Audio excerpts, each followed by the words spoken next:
What is macro economics? Macro economics basically किसे कहते हैं, इसकी क्या डेफिनेशन है, की फीचर्स कौन से हैं, कौन से इसके एग्जाम्पल हो सकते हैं और इसके लिए हमें क्या याद रखना होगा, आज की क्लास में हम यही पढ़ने वाले हैं। हेलो एवरीवन, वेलकम टू सिद्धांत education, my self Nandita Jain.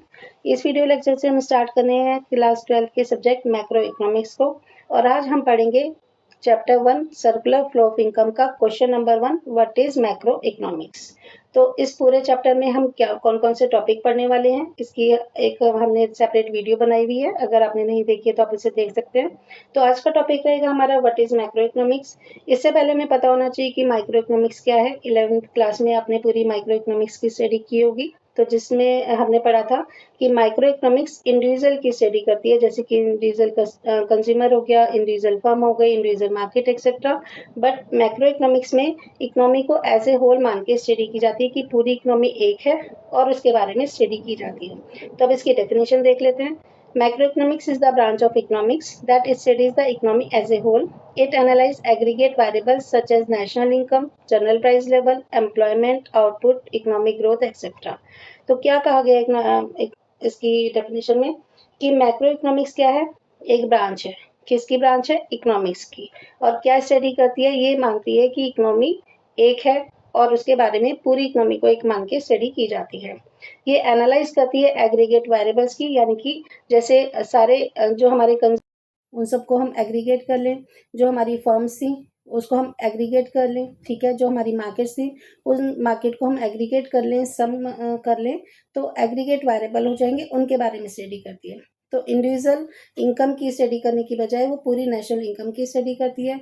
Individual community के प्राइस लेवल की स्टडी करने की बजाय वो जनरल प्राइस लेवल की स्टडी करती है।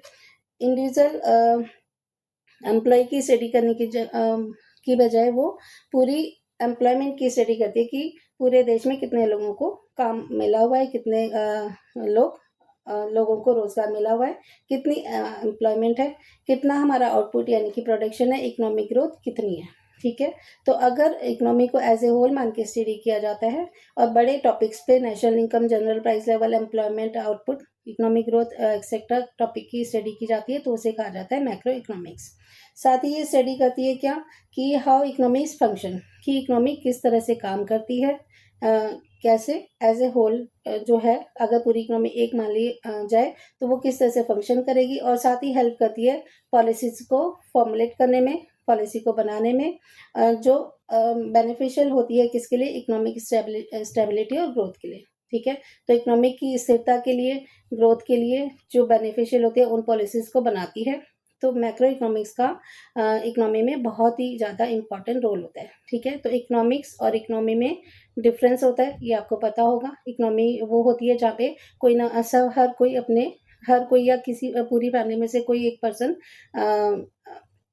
अर्निंग करता है अपनी लाइवलीहुड को मेंटेन रखने के लिए। और इकोनॉमिक्स होती है जिसके बारे में इकोनॉमी की स्टडी की जाती है। तो इकोनॉमिक्स की दो ब्रांच होती हैं, एक मैक्रो इकोनॉमिक्स और माइक्रो इकोनॉमिक्स। माइक्रो इकोनॉमिक्स में इंडिविजुअल की स्टडी की जाती है और मैक्रो इकोनॉमिक्स में एज ए होल स्टडी की जाती है, जो कि अभी हमने पढ़ लिया। तो ये तो थी इसकी डेफिनेशन। एक टॉपिक मैं ऐसा भी बना दूंगी जिसमें मैक्रो इकोनॉमिक्स की बहुत सारी हम डेफिनेशन दे देंगे अलग अलग राइटर्स की, जिससे कि आपको अगर CUT में या एग्जाम में आता है तो आप इसे अच्छे से लिख पाओ। अब इसके पढ़ लेते हैं की फीचर्स। तो की फीचर्स क्या हैं इसके, कि इसमें स्टडी किया जाता है इकोनॉमी को एज ए होल मान के, साथ ही डील करती है क्या? एग्रीगेट या टोटल फिनोमेना के बारे में, ठीक है। फोकस करती है नेशनल इनकम पर या उससे रिलेटेड एग्रीगेट्स पर। ये कंसर्न होती है किससे? जनरल प्राइस लेवल से और इन्फ्लेशन से। इन्फ्लेशन होता है ना, जब किसी कमोडिटी के या सर्विसेज के, गुड्स एंड सर्विसेज के जो प्राइसेस हैं कंटिन्यूसली अगर इंक्रीज हो रहे हैं तो उसे इन्फ्लेशन कहते हैं, ठीक है। ये नहीं कि किसी ईयर बढ़ गए फिर कम हो गए फिर बढ़ गए, ऐसा नहीं।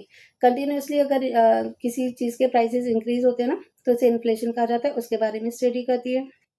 साथ ही एम्प्लॉयमेंट, आउटपुट और इकोनॉमिक ग्रोथ के बारे में स्टडी करती है और पॉलिसी भी बनाती है और इकोनॉमिक प्लानिंग भी मैक्रो इकोनॉमिक्स में की जाती है, ठीक है। तो ये थोड़े माइक्रो इकोनॉमिक्स हमारी स्मॉल की स्टडी करती है, जबकि ये हमारी बिग आइटम्स की स्टडी करती है, जो हमारी बड़े हमारी जो टॉपिक्स हैं, ठीक है, जैसे कि हमारी नेशनल इनकम हो गई, जनरल प्राइस लेवल हो गया, employment output, economic growth, inflation वगैरह, उसकी स्टडी करती है। तो मैं 2-3 बार इसलिए रिपीट कर रही हूँ जिससे कि आपको अच्छे से क्लियर हो जाए। अगर हम इसकी एग्जांपल देखें तो when we study national income of India या rate of inflation, total employment in the economy, economic growth rate, we are doing macroeconomics. तो अगर हम इन बड़े बड़े टॉपिक्स के बारे में स्टडी कर रहे हैं तो ये किसका पार्ट है, ये मैक्रो इकोनॉमिक्स का पार्ट कहा जाएगा। हमें कैसे याद रखना है कि मैक्रो इकोनॉमिक्स है, तो मैक्रो का मतलब ही होता है बिग।